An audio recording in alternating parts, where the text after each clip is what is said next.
Hello दोस्तों, आप सुन रहे हैं हिंदी कहानी ऑडियो। दो जादुई गुफाएं। गोपालपुरी नामक गांव में सोनिया और सुमन नाम की दो सहेलियां रहती थी। सुमन अपने माता पिता के साथ बहुत ही छोटे से मकान में रहती थी। वही सोनिया बहुत ही बड़े घर में रहती थी और बहुत अमीर थी। सुमन बहुत ही अच्छी और ईमानदार लड़की थी। सोनिया बहुत ही घमंडी और लालची लड़की थी, परंतु फिर भी वे दोनों बहुत ही अच्छे दोस्त थे।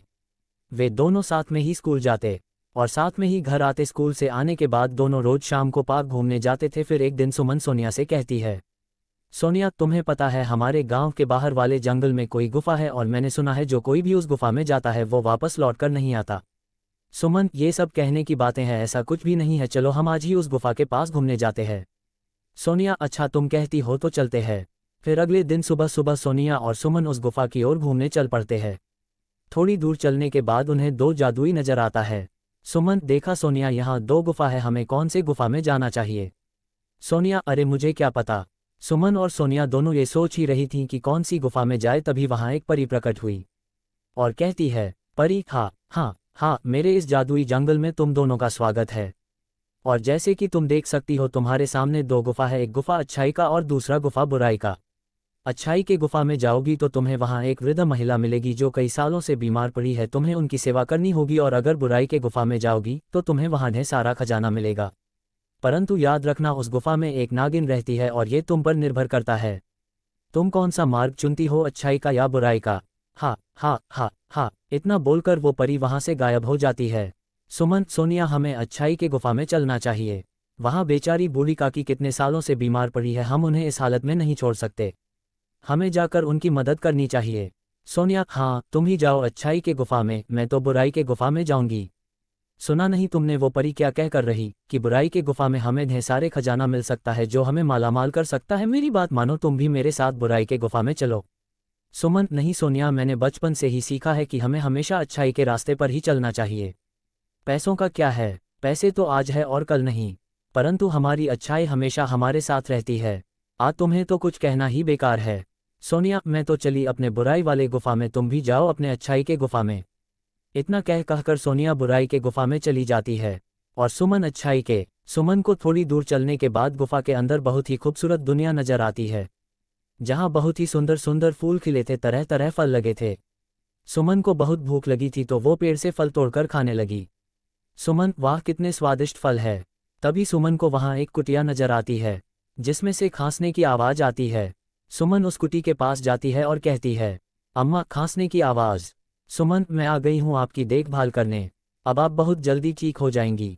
सुमन सच्चे मन से उस अम्मा की देखभाल में लग जाती है, दिन रात उनकी सेवा करती है। सुमन रोज कुटिया की सफाई करती है, झाड़ू लगाती है, पशु पक्षी को खाना खिलाती है और बहुत ही अच्छे से अम्मा का ख्याल रखती है। वहीं दूसरी तरफ सोनिया के बुराई के गुफा के अंदर जाते ही उसे बहुत ही अजीब और डरावनी दुनिया नजर आती है। उसे बहुत ही डरावनी आवाजें सुनाई देती है। सोनिया खजाने की लालच में आगे बढ़ती रहती है। सुबह से शाम हो जाती है। सोनिया का बहुत भूख भी लग रही होती है। सोनिया, उस परी ने कहा था कि यहाँ खजाना है, पर मुझे दूर दूर तक तो कोई खजाना नजर नहीं आ रही और भूख से मेरी जान जा रही है। फिर थोड़ी और आगे चलने पर सोनिया को कुछ चमकती हुई चीज दिखाई देती है।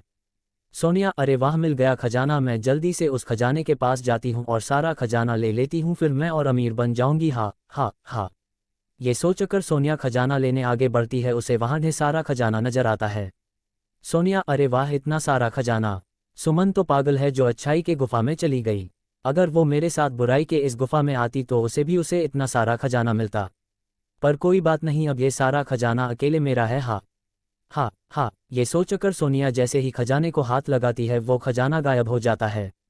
सोनिया, अरे ये क्या, ये खजाना मेरे हाथ में क्यों नहीं आ रहा?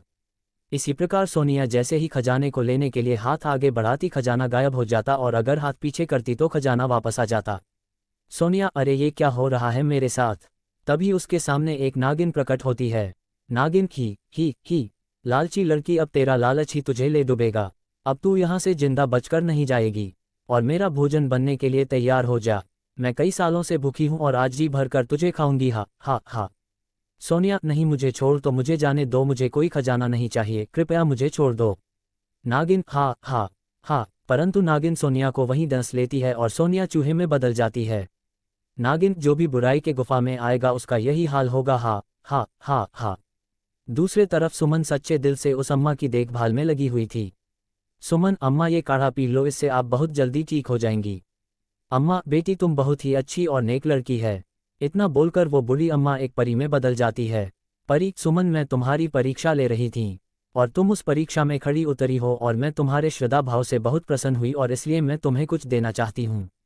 फिर परी सुमन को बहुत सारा खजाना देती है। सुमन परी का धन्यवाद देकर वो खजाना लेकर उस गुफा से बाहर आ जाती है। गुफा से बाहर आने पर उसे पता चला कि उसकी सहेली सोनिया को नागिन ने डंस लिया है और वो वही गुफा के अंदर चूहा बन गई है। इस बात का सुमन को बहुत अफसोस होता है। सुमन, काश सोनिया तुम्हें मेरे साथ अच्छाई के रास्ते पर चली होती तो तुम आज मेरे साथ होती। तभी वहां सोनिया चूहे के रूप में आती है और कहती है, सोनिया, सुमन तुम बिल्कुल सही कह रही हो। खजाने की लालच ने मुझे अंधा कर दिया था, जिस कारण मैं बुराई के गुफा में जाने के लिए मैं मजबूर हो गई। परंतु तुमने लालच नहीं किया और अच्छाई का मार्ग सुना, जिस कारण तुम्हें खजाना लेने की इच्छा ना होने पर भी तुम्हें इतना सारा खजाना मिला। काश मैं भी तुम्हारे साथ अच्छाई के गुफा में गई होती, पर अफसोस मेरे लालच ने ही मुझे ले डुबा। इतना कहते ही परी वहां पर आती है और सुमन से कहती है, परी तुम्हारी बातें सुनकर लग रहा है कि तुम्हें अपने किए पर पछतावा है। और ऐसा कहते ही परी सोनिया को वापस इंसान में बदल देती है। दोनों सहेलियां परी का धन्यवाद करती है और वादा करती है कि ये शिक्षा हम आगे भी सभी दोस्तों को देंगे। दोस्तों, सच्चाई और ईमानदारी में वाकई बहुत ताकत होती है। तो कैसी लगी आपको मेरी यह कहानी? मुझे कमेंट करके ज़रूर बताएं और यदि कहानी अच्छी लगी हो तो अपने दोस्तों के साथ भी शेयर करें। और हाँ, अगर आपने अब तक मेरे चैनल को सब्सक्राइब नहीं किया है तो ज़रूर सब्सक्राइब कर दें। वीडियो अच्छी लगी हो तो चैनल को सब्सक्राइब करें और बेल आइकन को प्रेस करें।